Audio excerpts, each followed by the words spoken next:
7h48, Sud Radio vous explique les sanctions économiques sont-elles efficaces? Pour en parler, Sylvie Matelli est avec nous, économiste et directrice adjointe de l'IRIS, qui est l'Institut de Relations internationales et stratégiques. Bonjour. Bonjour. Bonjour Sylvie Matelli, merci d'être avec nous ce matin sur Sud Radio. Alors rappelons ces principales sanctions économiques de l'Europe vis-à-vis de la Russie: gel des avoirs financiers russes, exclusion de certaines banques russes du système de transactions SWIFT, dont on n'a jamais autant parlé finalement en ce moment. Sylvie Matelli, déjà, il semble que ces sanctions commencent à produire leur effet du point de vue de l'économie russe. C'est ça? C'est ce qu'on commence à constater en tout cas?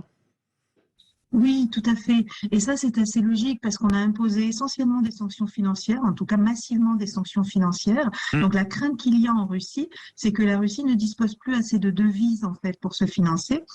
C'est un pays qui exporte beaucoup d'énergie, ça on le sait, et donc il y a besoin de devises. Et vous avez une population aussi qui, dès qu'elle a une épargne, la place plutôt en dollars et en euros. Donc là aussi, vous avez besoin de devises. Et en fait, les sanctions financières, elles visent à bloquer la possibilité de ces transactions et la possibilité que les devises arrive. Donc la conséquence, elle a été immédiate.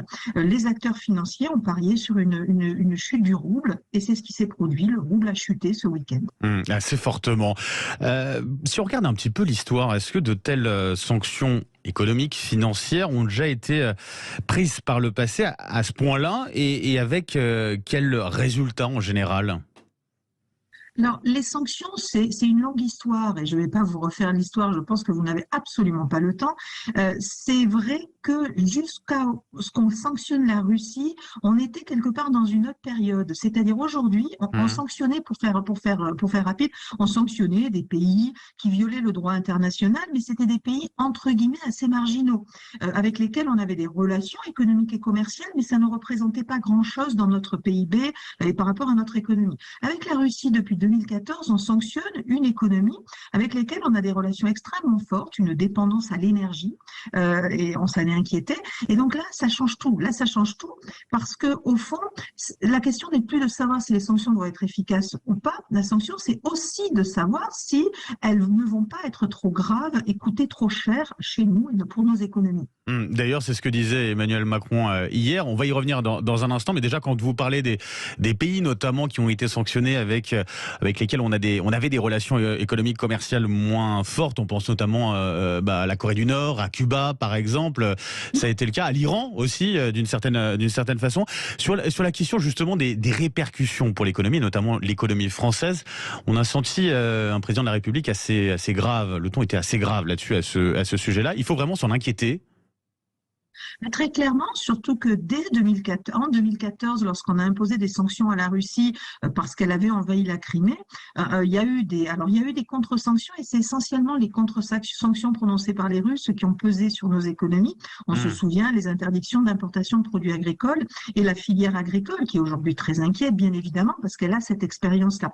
Donc oui, il faut s'en inquiéter parce que on est aussi dans une situation économique post-pandémique où on a vu apparaître de nouveaux phénomènes. Enfin, on a vu revenir des problèmes économiques qu'on avait oubliés, l'inflation, les pénuries, et c'est clair que une guerre n'est pas là pour rassurer les populations, pour rassurer les acteurs économiques. Et vous savez combien l'économie fonctionne aussi sur la confiance.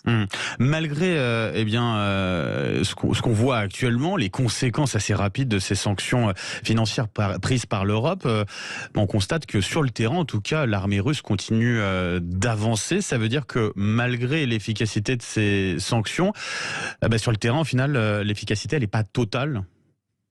En fait, c'est toute la difficulté des sanctions, c'est que il y a toujours un décalage entre les sanctions, leurs effets, l'impact que ça va avoir sur une décision politique à un moment donné, et puis le conflit sur le terrain. Le conflit sur le terrain, on voit l'Ukraine tient, mais on pensait vraiment qu'elle serait déjà tombée une semaine après le début du conflit, Oui. mais on ne sait pas jusqu'à quand, et c'est une affaire de jours. Dans le cas des sanctions, on parle de semaines, voire de mois. Donc il est clair que ce décalage-là crée cette différence en réalité. Dernière question, Sylvie Matelli, Bruno Le Maire qui évoquait notamment le fait que potentiellement l'objectif ce serait l'effondrement de l'économie russe. Avec les sanctions qui ont été prises aujourd'hui, est-ce que on peut aller dans cette direction-là? Est-ce que on a ce risque d'effondrement véritablement de l'économie russe? On a un vrai risque d'effondrement de l'économie parce que les sanctions sont extrêmement fortes. Simplement, ce qu'on sait, c'est que ce type de sanctions a été appliqué depuis 2014 et que depuis, les Russes et l'économie russe a essayé de contourner ces sanctions, a essayé de s'adapter. Donc aujourd'hui, il y a des mécanismes qui sont en place pour la livraison de gaz. Par exemple, si on venait à réduire nos approvisionnements en gaz, la Russie a un gazoduc à destination de la Chine et pourrait couper sur le système SWIFT. Elle a mis en place un système parallèle. La question qui se pose, c'est la question globale en fait. Dans quelle mesure le fait que notre monde et notre économie soient globales aujourd'hui fait que toutes ces mesures ne sauveront pas malgré tout la Russie. Et puis de l'autre côté, et je fais très vite, vous avez quand même un peuple russe et une économie russe qui a toujours été extrêmement résiliente à toutes les crises, qu'elles soient économiques ou géopolitiques. Et là aussi, c'est quelque chose qu'il faut intégrer dans l'équation. Merci beaucoup pour toutes ces précisions, Sylvie Matteli. Je rappelle, économiste et directrice adjointe de l'IRIS, l'Institut des relations internationales et stratégiques. Merci à vous et très bonne journée.